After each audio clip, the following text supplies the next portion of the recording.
Couchbase presents Futureproofing the Data Strategy in association with Moneycontrol.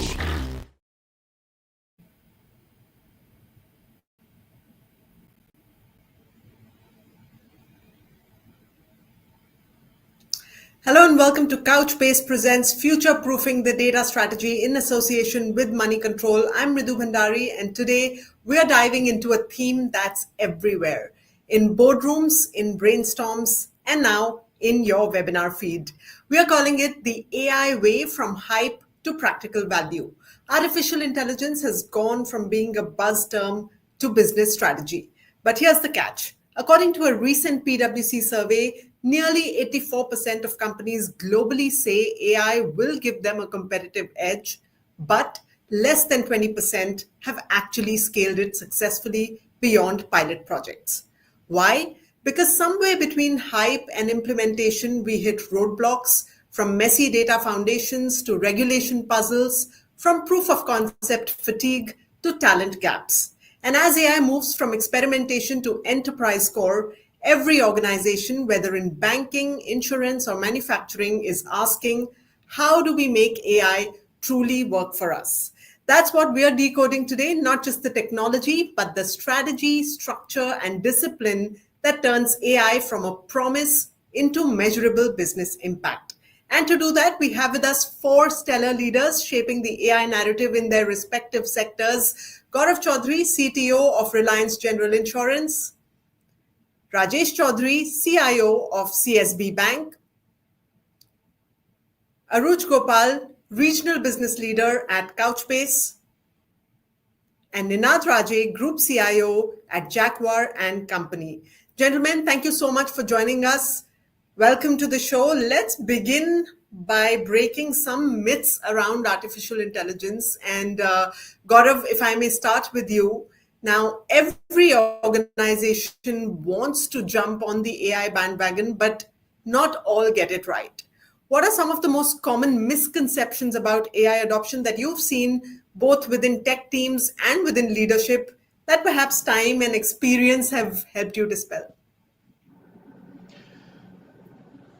Good afternoon, everyone.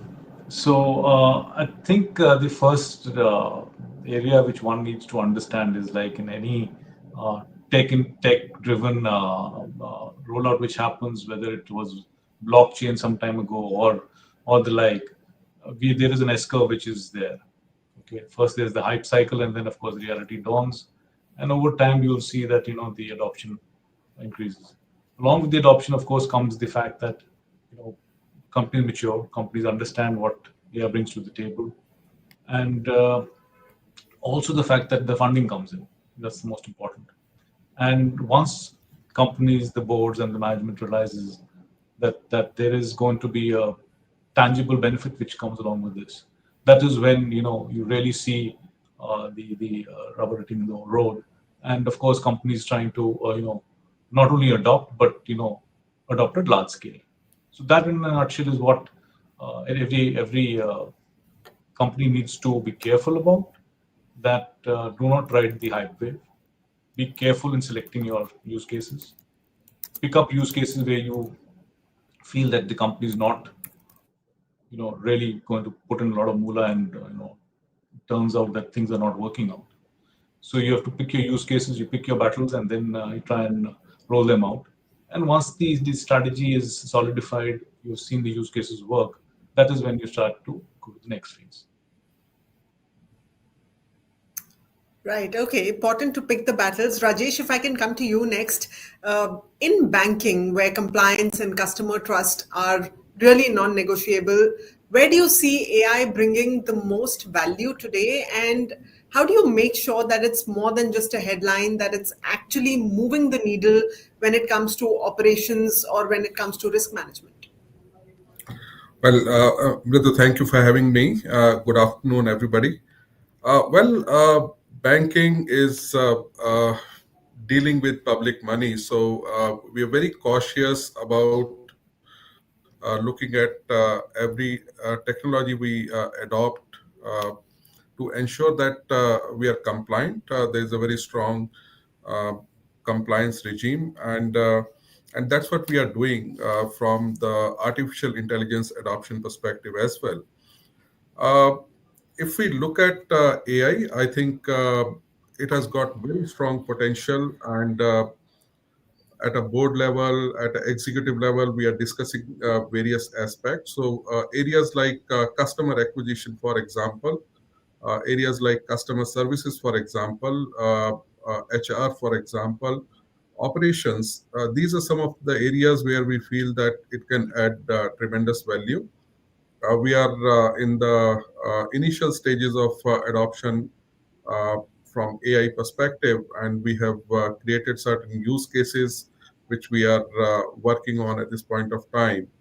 While working on this, we are also engaging with other banks, other financial institutions to see how their POCs have resulted, and we are taking some feedback from each other to ensure that we are successful and we learn from each other. Right. Good to lay down that context. And you spoke of use cases. We'll come to those in just a bit. Also, bringing in Arujh at this point. Today, many enterprises, especially in the financial services industry, are really juggling legacy core technologies with modern digital and agile solutions. Now, how can these enterprises really ensure that systems perform optimally? What strategies and resources are really essential to achieve high performance across this technology mix, because it is difficult for legacy organizations to go through a full-blown digital transformation, isn't it? Yes, thanks for that. I'm glad to be a part of this panel. Now, well, organizations aren't really short of data, and we all agree that it has been exponentially growing for businesses, right? And the challenge is not that the data is growing, but it lies in the fact that it's fragmented and siloed, across multiple channels, services, and units.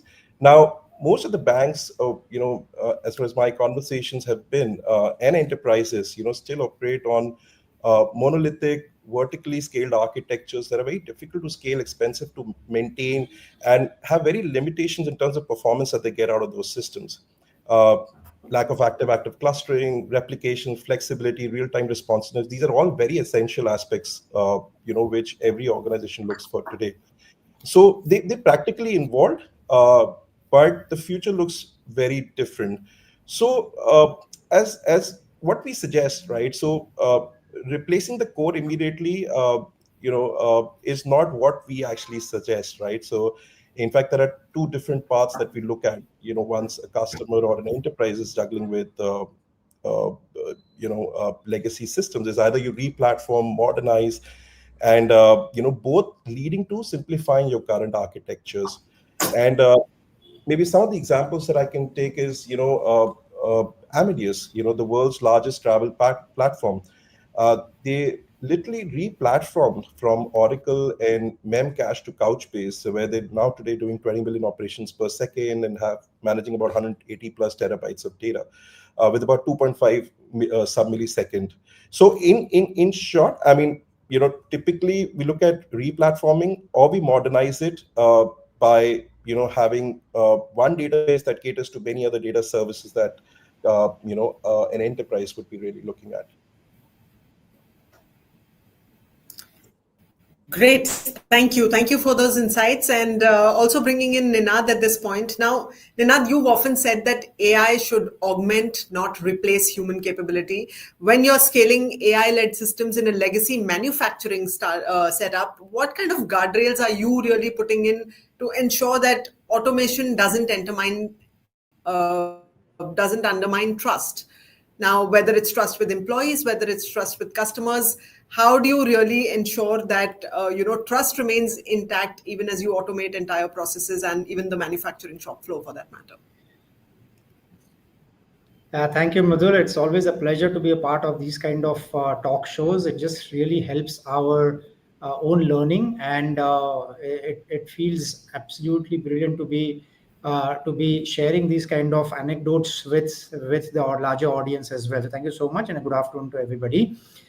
You actually asked a very pertinent sort of question in terms of the human AI combined.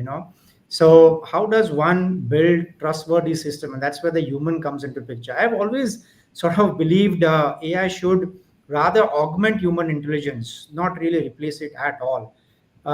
Trust comes from a transparency, b accountability, and of course the most important is a human in the loop at every critical sort of juncture. So you spoke about the guardrails. So the guardrails we put in place are very clear. In fact, I always talk about these guardrails. First and foremost, we should have this ethical framework to eliminate bias. That comes first. The second is, of course, the data. Data lineage to trace every single model decision, and most importantly, I would put it this way. Involving humans, not excluding them. Because if I may put it this way, honestly, if your AI starts, imagine if your AI starts scheduling your vacation without asking you, it's time to hit the brakes, right? So that is, you need to kind of plan your own vacations. So just to kind of give an example, I incubated a AI workshop within our organization. We are clearly a manufacturing organization. So when I incubated this, obviously we had this couple of brilliant scientists, data scientists, and AI engineers come in, and all they were doing is they're toying around with AI, and obviously they were failing. So when I actually looked into it, and I observed that they are only talking about AI, they're trying to experiment AI, but there was no human element at all. So what we did is, I in fact instructed them to make sure that they involve humans. So we got in a lot of departments, there are a lot of other functions coming on board, and that actually really helped our entire project. And now we can proudly say that okay, we have not only started our journey in AI, but I think we have got into an era wherein we have really tasted blood in terms of results and outcome of this AI. We are enjoying this fruits of AI and the outcomes within the manufacturing industry. So I really believe that AI and human, they go hand in hand. Humans cannot do away with AI in today's day and age, and AI obviously is not going to be successful without the human interaction, human intervention, as always. Well, absolutely well said. And I'm going to come back to use cases with all of you. But Gaurav, at this point, let's also talk a little bit about the insurance sector in particular, which operates in one of the most tightly regulated environments. So, how do data regulations really influence the pace of AI deployment? Does it get impacted? Does it slow you down? And how does Reliance General Insurance design for agility, given that regulatory frameworks are going to be constantly evolving? It's a very good question. See, what one needs to identify upfront is areas where your decision making impacts the customer or impacts decision making or not, and of course impacts the fact that there is going to be a downstream decision being made based on the tools which you use. And if the decisions which are made are using incorrect data and the guardrails are not there, or the controls are not adequately placed, then of course there's an impact on the thing. So of course what we try and do is that we first try and automate areas, or pick up areas where the impact is lesser on impacted areas, which can impact the customer, or the regulations, or the fact that some decision making is tuned or augmented by AI, and pick up areas where we can gain efficiencies in operational activities. For example, we have automated areas where the documents which are read, of course, OCR is old technology, and build context based on that, and based on that you take certain basic decision making.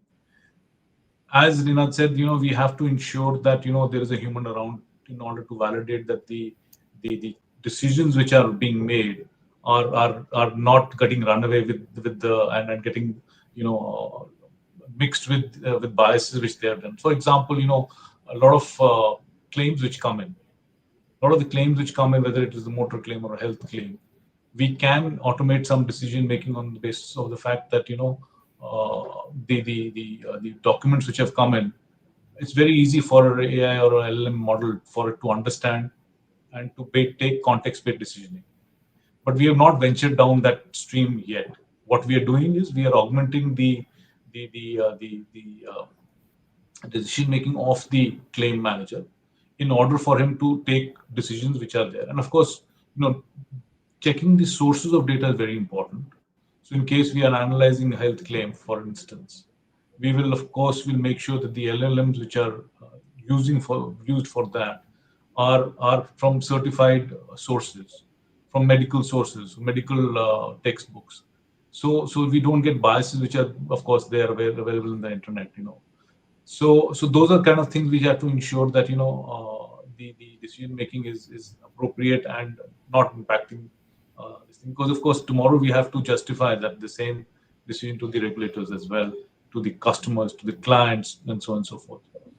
So it's very important for us to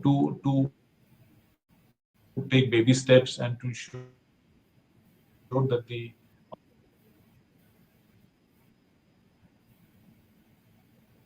Right, absolutely. And adding banking to that, thank you, Gaurav, for giving us that overview regarding regulations as far as insurance is concerned. Now, banking as well walks that regulatory tightrope. So, CSB is a relatively new entrant as far as large-scale digitalization is concerned.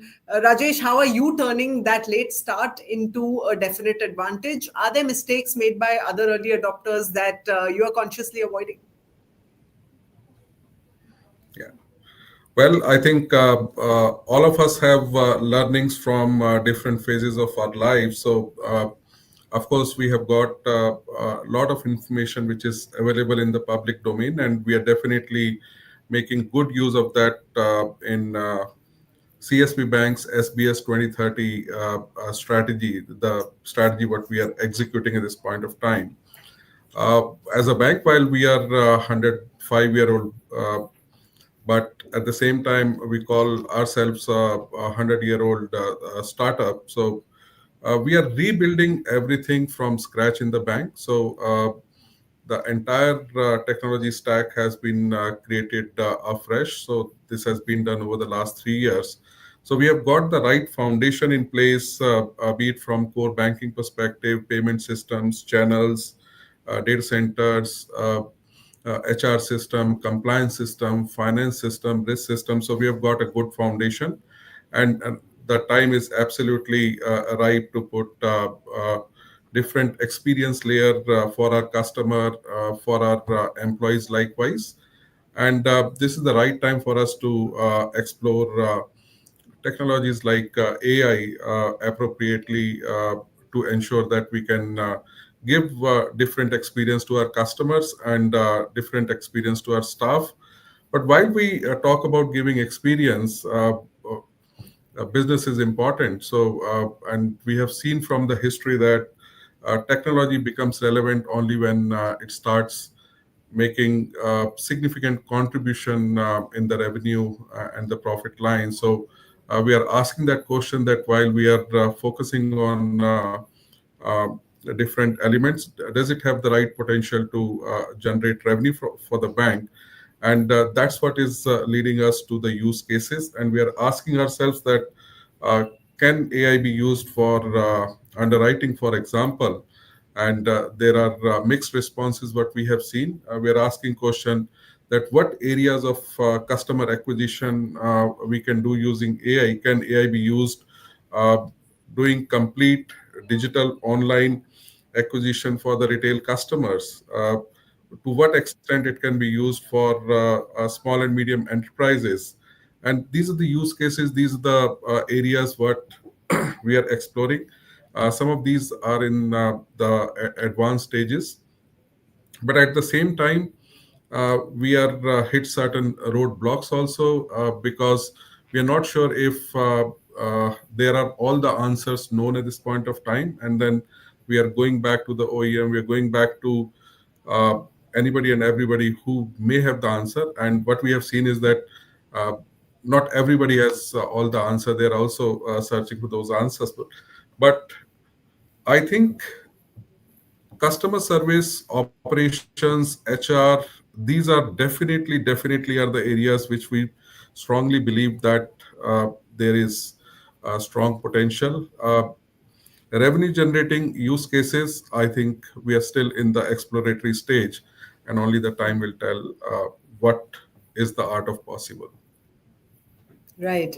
That's well said. Rajesh, you spoke about roadblocks. So give us a sense of what's the biggest roadblock you've hit when it comes to deploying AI and moving it beyond a pilot project and thinking about scaling it up. I think Rajesh? one of the major issue is data and the data quality.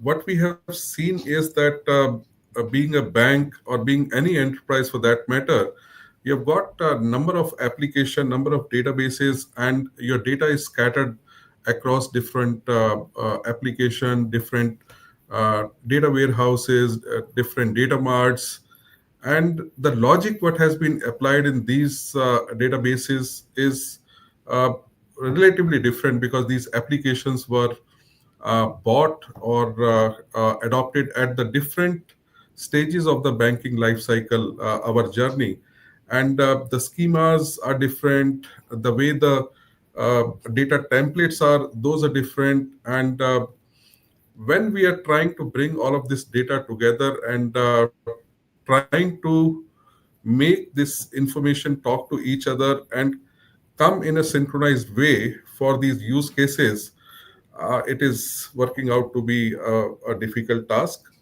And at the same time, we have to keep in mind the regulations associated with the customer data, PII information. We have to ensure that every information is masked, every information is encrypted while we are making use of that information. So that's another area where we are working. But we believe that if we are able to solve the data issue, data quality issue, uh, I think we would have made a big journey in making what AI can do for us.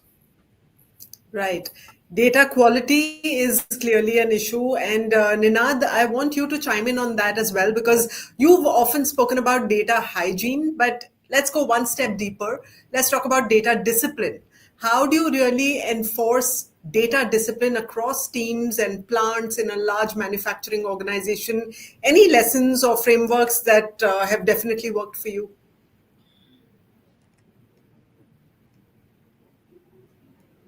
Sure. In fact, Ninad. yeah, sure. Thanks. Data discipline, obviously in legacy manufacturing, right? So now that one's very close to my heart. Let's talk about data hygiene and data discipline. Data hygiene is cleansing the data. It's just cleansing the data. However, data discipline, that's cleaning the behavior itself. Now you spoke about the legacy plants, right? Legacy plants often have sensors that don't talk to each other, formats that don't even match, and of course, most importantly, people who say we have always done it our way and this is the only way. And whereas I tell my teams, you know what, data entry isn't clerical, it's strategic. Because as far as I know, data builds insight, and insights obviously drive improvement. And I also remind them data is like, brushing our teeth. Skip it for a few days and everybody will know about it. So data is very prime, but discipline around data is the most critical sort of element. I just wanted to also give an example. We have this great huge plant across the globe, right? Few things are India, few things overseas, and data is all scattered. So what we did as an experiment is, before building AI, we wanted to consolidate this entire data piece. So we actually carved out something which is like a TB of data, from the devices, the assets that we have, IoT devices in the plants, and we consolidated it from different kind of plants and different types. And the results were really really different, and it was really eye catching as well. So we spend a lot of time on data sanitization. However, we spend a lot of time on data discipline in terms of changing the behavior. How do you look at the data? How do you mine that data? Where do we keep that data? What are the cuts and slices that we need? And then once this data discipline was sort of understood and galvanized, we went and fed it to the AI engine, and we had very startling results as such.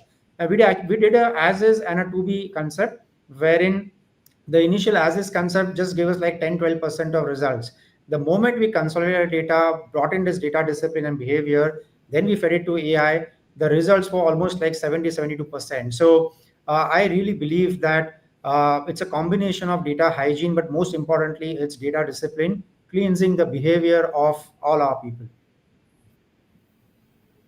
Right. Well, interesting that you say that. Let me also bring in Arujh at this point. Now, with mammoth data sizes, with complex multi-cloud, multi-database setups, how are financial organizations really ensuring scalability, efficiency, agility? What has your experience been? What approaches and technologies are they really adopting to navigate some of these challenges that the other panelists have already spoken about?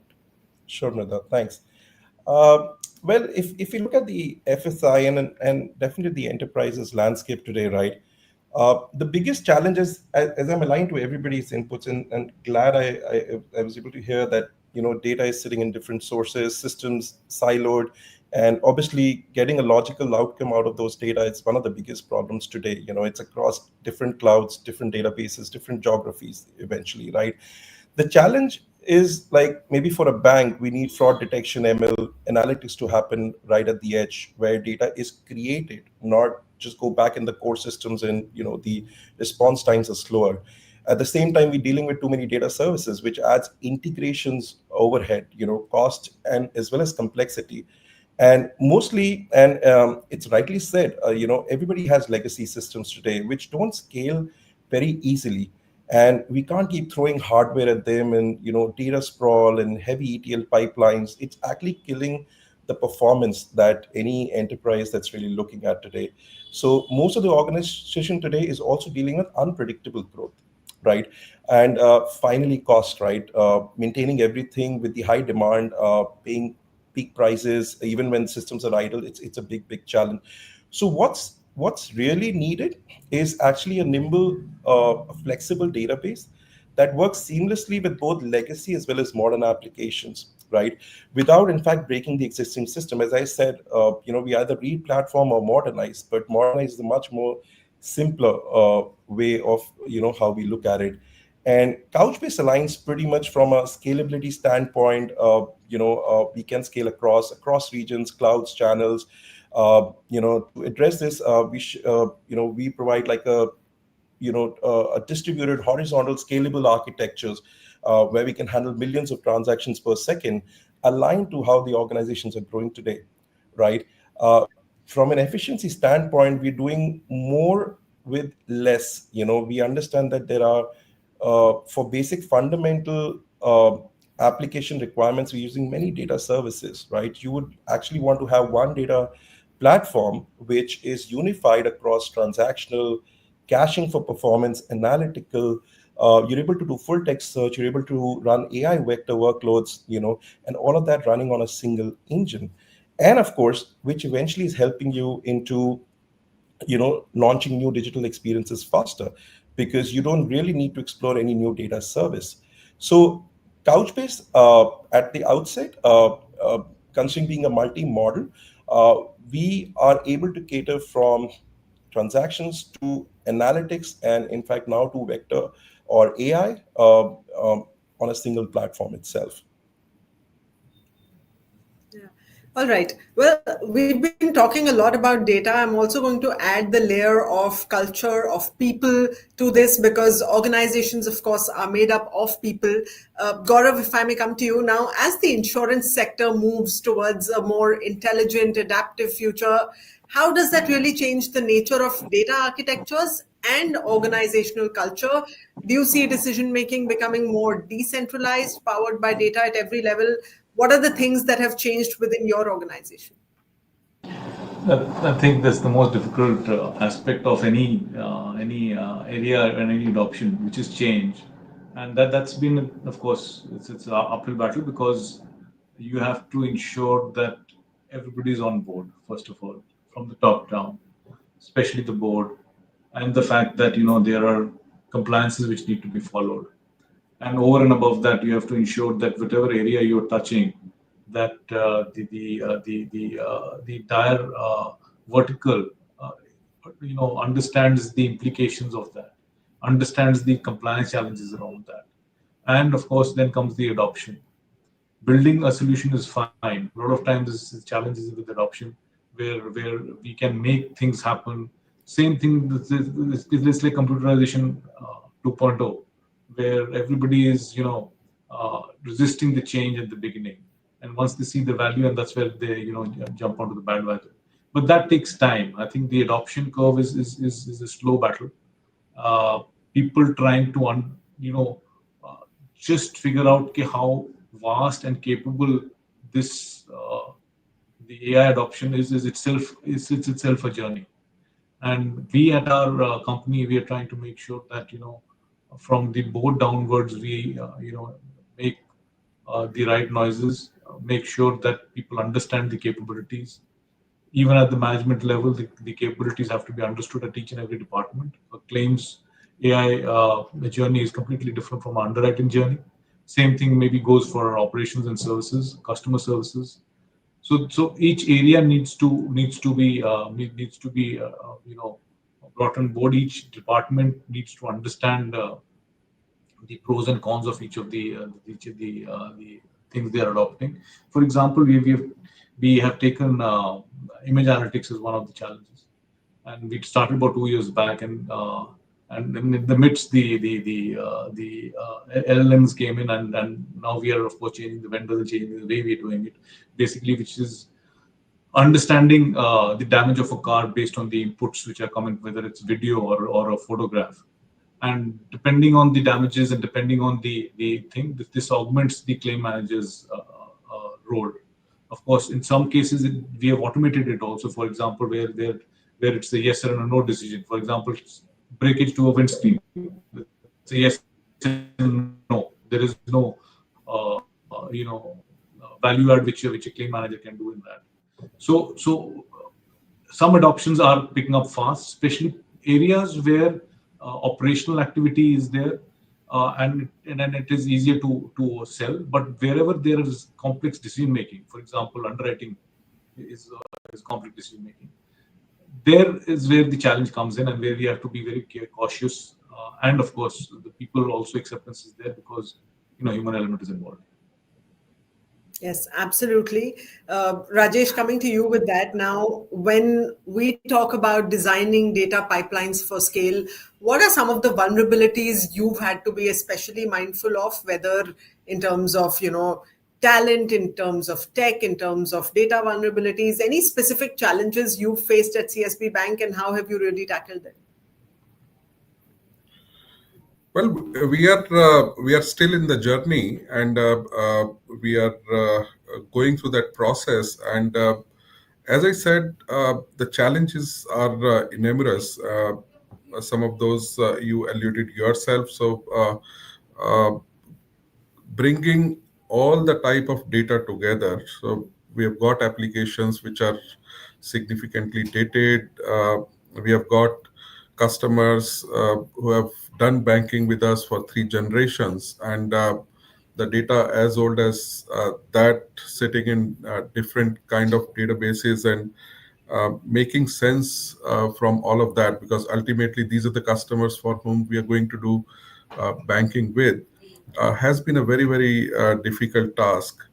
At the same time, getting the right talent. So, of course, we have got databases, we have got database administrators, but those are like nowhere close to what you need for this. So you need a lot of analytical capability. You need a lot of data science into this. So we have got some of those. So a fresh team has been built, a new team has been built, addressing different elements of data. Then, of course, comes the technology. Like, what are you going to use for creating end-to-end solution? And when we started looking at what could be the right solution for end-to-end, and no one or two technologies were able to address the entire picture right from the beginning till the end. So there are at least 8 or 9 different technologies which have which are coming together, playing the role, and taking us to the different outcomes what we want to generate.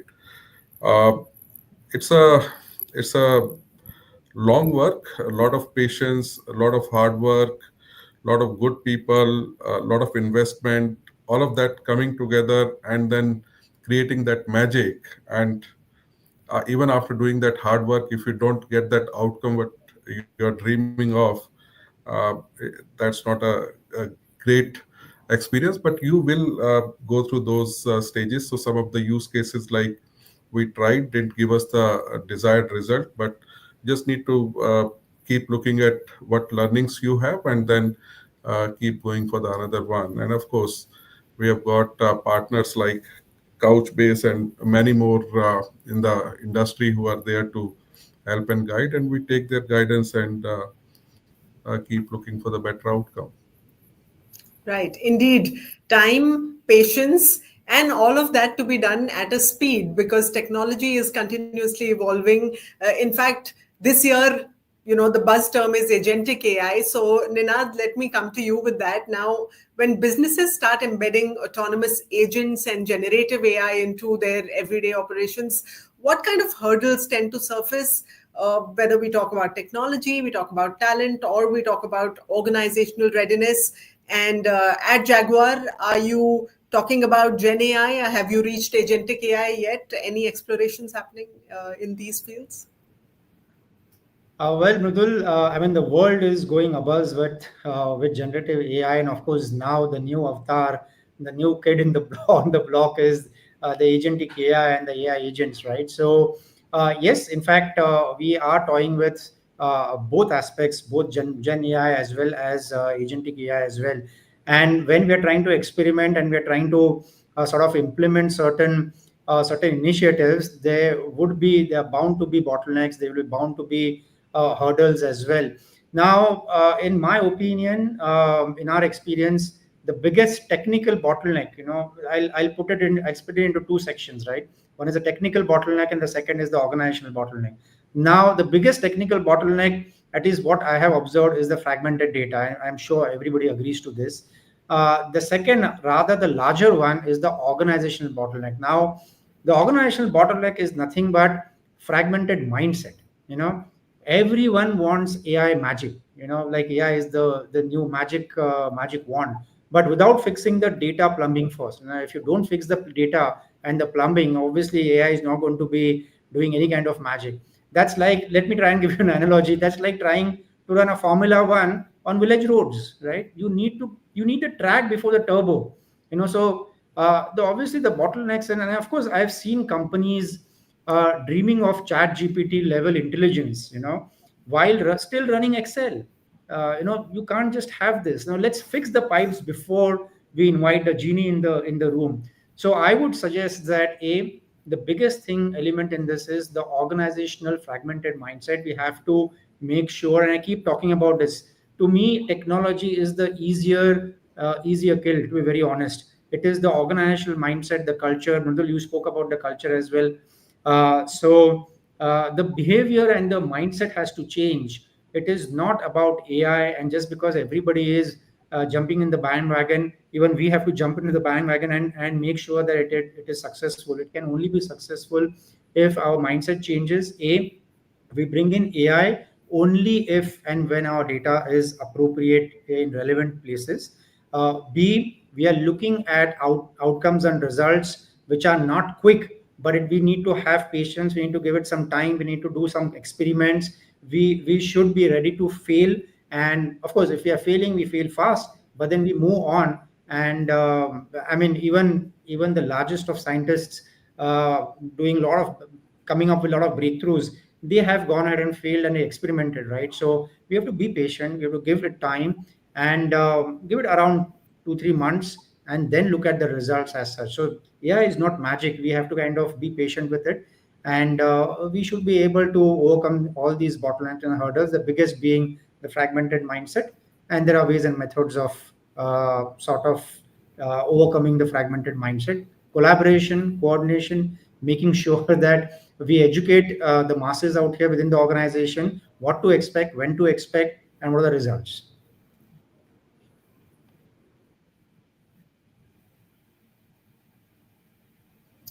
Right, absolutely.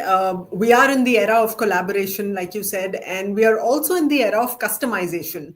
And Arujh, if I may come to you, while we are talking about culture and trends and macro shifts that are happening in today's world, hyper personalization is something that consumers demand, is something that employees demand, and AI really simplifies these processes of hyper personalization and customization. So, give us a sense of how your clients are gaining a strategic advantage and improving customer closeness with AI.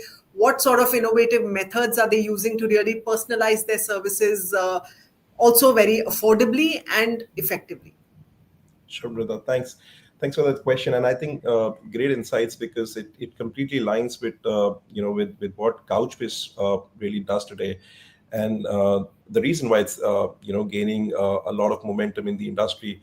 So practically in today's world, right, personalization is everything, right? Whether you're a bank or a large enterprise, everybody expects every interaction to be contextual, instant, and of course relevant to him or her, right? And AI is what we're all trying to build, right? So AI is the engine that is making it possible. But as rightly said by everybody, rather, is that the true personalization depends most importantly on data, the way it's stored, the way it's accessed, right? It's distributed, fragmented. We've heard this during the panel as well. And most organizations struggle today because the data sits across legacy and modern systems, which practically don't talk to each other, right? And as mentioned again, siloed, distributed, and of course, we all agree that JSON is the data format, for AI-driven applications. It'll practically be very hard to run or build AI-driven AI applications on relational databases, which clearly needs the scale and performance. And that's where Couchbase really changes the game, right? So we are built for AI-driven real-time personalization. We combine transactions with vector search, with full text search, with enterprise analytics on one unified platform, right? What that means for banks and enterprise, that means smarter fraud detection, instant credit scoring, personalized offers. For enterprises, it could be dynamic pricing, contextual customer experiences that scale, all while keeping performances within like sub-milliseconds. Now, I'll give you two great examples that Couchbase has really done. One, if you've heard of Wibmo, it's a pay-you company, and FICO Falcon, they're both in the fraud and risk analytics business. And Wibmo, they manage nearly about 80% of India's banks, and FICO protects about 60 to 70% of the world's debit and credit cards. Now, the core challenge was to process millions of real-time transactions securely under tight SLAs. And with Couchbase, they were able to handle millions of real-time transactions per day with sub-second response times, and were able to identify real-time fraud and make decisions at scale and immediately, and in fact at the edge as well. Wonderful, wonderful. Thank you so much for sharing those examples with us. Well, I want this next round of questions to really be about looking at the future. So, Gaurav, if I may start with you, what, according to you, is the single most important organizational quality that will really help an enterprise realize the complete practical value of its AI deployments in future? So I think the first and foremost thing is people and culture. I think without that, there can't be any change which can be brought about. And if those two are in sync, then any organization can transform itself. And I guess that starts from the top, and we have to ensure that the teams, the management, and the board, everybody around us are in sync. And if that is done, then I think the route is easy. And I think in terms of capabilities, I think we have seen a lot of cycles come and go in terms of technologies, and I think this is one which is going to be the longest, and this is going to be the most radical. I think it's just the start. I think the biggest change which we'll see is of course at the grassroots, while it will be transformative across levels, but I think at the grassroots level, it is going to be extremely maybe painful as well.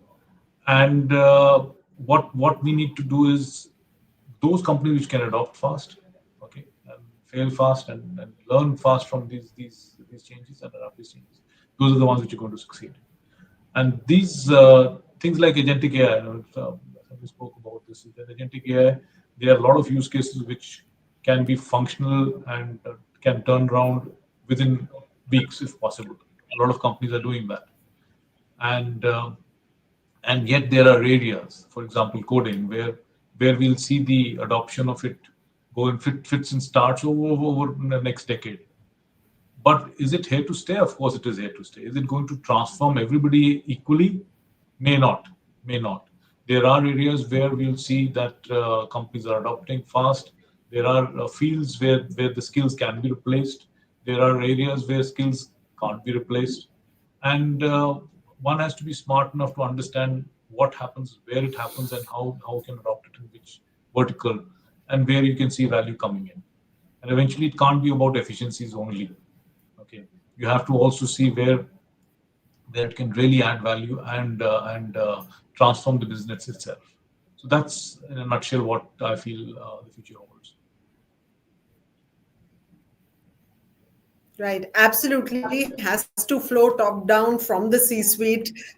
Fail fast, learn fast, keep experimenting. Good thoughts there.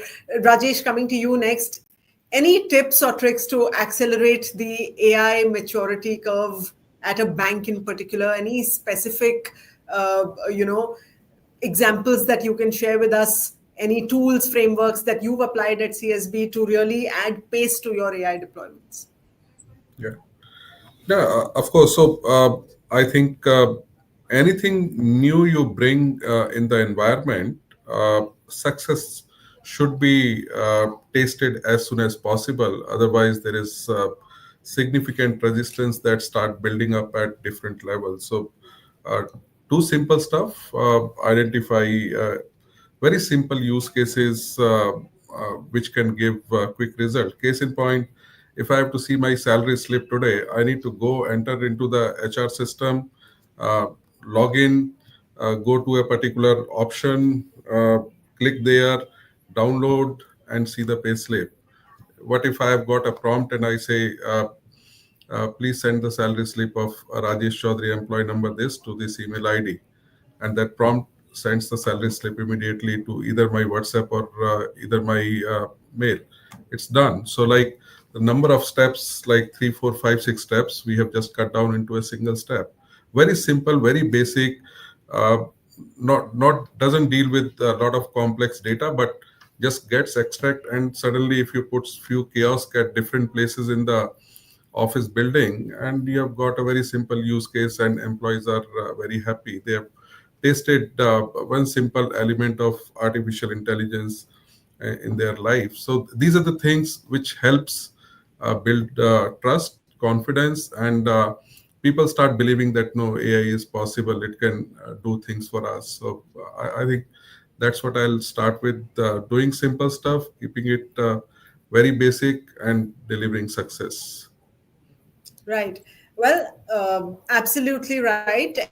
But all of that comes at a cost. There is a technology investment to be made. So, Ninad, coming to you with that, in your experience, what are the specific indicators that tell you whether an AI project is ready to scale or not before a business fully commits major resources to it? To put it very succinctly, I mean, I look at three green lights, before scaling any AI initiative. First being it's accurate and explainable. So it should be accurate, relevant, but it also should be explainable to the organization and the stakeholders. Second being it should be able to be integrated with our other core systems. In isolation, it will never work, because every organization has a lot of other systems, so it should be integratable. Yeah. And however, most crucially, I believe that it has a business owner. It needs a business owner rather than just any tech enthusiast. We all are tech enthusiasts, but can we do it? In a siloed culture, obviously not. We can't do it alone. So we need the business owner. Without a business owner, no AI initiative will be successful. And this I'm talking about with experience as such. Only then we can move from a concept of like a proof of concept to a proof of value. Nowadays POCs are no more applicable. It is POV, which is proof of value. These are the indicators that I would look at when we talk about AI projects and initiatives are to be ready to be scaled up. Because to be very honest, uh, never scale an AI project just because the CEO was impressed with the demo. Normally what happens, we all would be ready to impress the CEOs, yeah, but that doesn't work out always. The way I would put it very very straightforwardly, uh, we look at demos are like first dates. Okay, these dates, everything looks perfect till you meet the real data. So we need to be cautious, and if you have these green lights for these three indicators, then your AI initiative is all ready to scale up, and that's when you should be able to scale it up. Right. And I'm sure, as you know, chief technology officers, chief information officers of organizations, you're all going through a bunch of demos every single day when it comes to AI deployments and tools. Ninad, any examples of, when you were really tempted to invest in something, but that turned out to be a shiny object? Perhaps you invested or you didn't invest in it. Oh yeah, I mean, before even investing, we did a POV, right? And that doesn't take much investments to be done. Of course, we have our own budgets for that, pretty little budgets for experimenting into AI and especially agentic AI. So we being manufacturing organization, obviously we have this large plants and assembly lines, and we wanted to automate those assembly lines as such. And that's like a dream project for anybody, dream initiatives, right? Especially when it comes to manufacturing. So yeah, we did experiment into it. So what we smartly did is we picked up three plants together and we experimented in a couple of, these plants and couple of assembly lines. One was a miserable failure, absolutely miserable failure. But fortunately, we did not kind of budget, we did not kind of invest much on that because we knew that this is going to be experiential, right? And then, however, the other two assembly lines and other plants, usually popular, usually successful, we did make a lot of investment in that. But the reason it worked out was because, like I said initially, what was lacking in the first assembly line was the human connect. We actually deployed human connect here, collaboration, and that really turned out to be magical for us. So as a result of which, we then decided to make a lot of investment in this, and this was IoT based projects, right? In terms of this is something which is for assembly line breakdowns. Maybe breakdowns are not supposed to be looked at as something disastrous.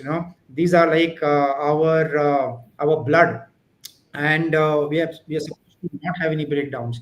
However, there are, because there are repairs that are required. So what we experimented was, even before certain breakdowns happen, it sends across alerts, and there are robots which are deployed along with humans, which go react proactively, and then the repairs are done whilst the assembly line is working fine, and there is zero defect, zero breakdown. That means a 24 by 7 productivity. The assembly line just quickly goes on, and that's a huge success, with at least within our organization as such. So I would suggest that, yeah, there are bottlenecks, there are hurdles, but there are smart ways to deploy this AI and make the correct and right investments as such.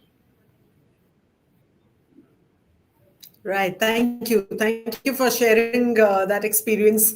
Well, Arujh, coming to you next, what advice would you give enterprises about organizing their teams, data governance, tech investments, so that AI deployments really move from hype to practical value? They yield lasting practical value for the long term. Yes, brother. So I'm just going to summarize it. Actually, I mean, great inputs again. Aligned to what really Couchbase is doing today, because the conversations are no more just about storing data, and querying that data. The conversations have gone beyond, where customers are really asking for cloud native, low latency applications, real-time modern app, of course, becoming very evident. Cost reductions, as rightly said by everybody. Scale is becoming a challenge for some of the enterprises. Banks definitely, with the growing scale of UPI volumes and, of course, integrations with other platforms. Fast and responsive analytics working along with transactions. You don't need platforms. Different platforms have different data services. Vector becoming very evident because everybody trying to build something around AI. They'll need vector behind it, and that's as should not be a separate service altogether. You would definitely want to have that as a part of a single platform that you're already using. And of course, all of that put together, you would love to have this available at the edge. And for most of us, it could be a mobile device that's available, seamlessly available as well, and available offline as well in most of the cases, most of the use cases that everybody would love to have, right? And well, that's where we trying to support organizations, banks, enterprises, where for basic fundamental requirements, we're not looking at many other data services, which adds a lot of complexity. While there is a single data platform which runs across transactions, analytics, and of course, now we are very well embedded, in the AI story as well, with supporting billion vectors at scale, a very efficient platform. So out and out, I feel, customers definitely are looking at reducing cost, simplifying architecture, looking for a multi-model database. Performance is critical, scale is important, and with having built-in analytics rather than having analytics systems built outside of their transaction systems. And of course, we are AI ready at the end of the day. So Mrida, that's my closing comments for today. Right. Well, absolutely. Thank you so much for those insights. And I'm going to end with a quick rapid fire with all of you, one sentence each. What do you think is the lowest hanging fruit today for an enterprise to really move AI from hype to value for itself? So, Rajesh, if we can start with you, one sentence only. I think customer service is the area I'll go with. Customer service it is. Gaurav, what about you? I think the easiest part is HR. I think that's especially mass interviews which you do, mass hirings. I think that the entire agentic AI can automate the entire workflow of hiring. All right. HR function, lowest hanging fruit for Gaurav. Ninad, what about you? I think it is the most important aspect is generating revenue, right, for any organization. So I would kind of go in for the revenue generation as such, and I'm sure our friend Arujh would agree with us here. Without the revenue generation, no organization can.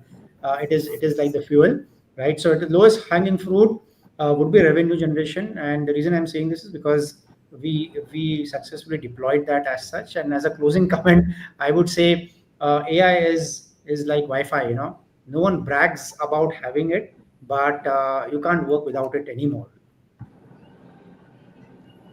Well, that's a great analogy. Arujh, final word to you. Lowest hanging fruit for Yes. enterprises to move AI from hype to value.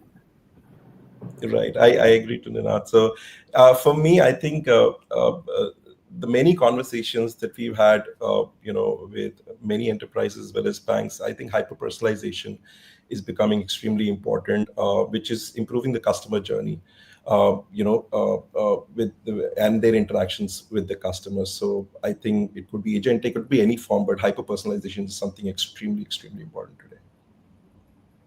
Well, gentlemen, thank you so much for sharing your incredible insights and your experiences with us. If there's one big takeaway, it's this: AI is not magic, it's math, it's discipline, and above all, it's strategy. The future will not belong to those who just collect data, but to those who can translate data into trust, speed, and real business outcomes. A big thank you to all our panelists today, Gaurav, Rajesh, Arujh, and Ninad. Thank you for sharing such rich perspectives with us. And to everyone watching, and for those of you who tuned in, I hope you enjoyed the conversation. For more such conversations that decode how technology is transforming business, Keep watching. Couchbase presents Futureproofing the Data Strategy in association with Moneycontrol. Until next time, thank you very much for joining us. Goodbye. Couchbase presents Future Proofing the Data Strategy in association with Moneycontrol.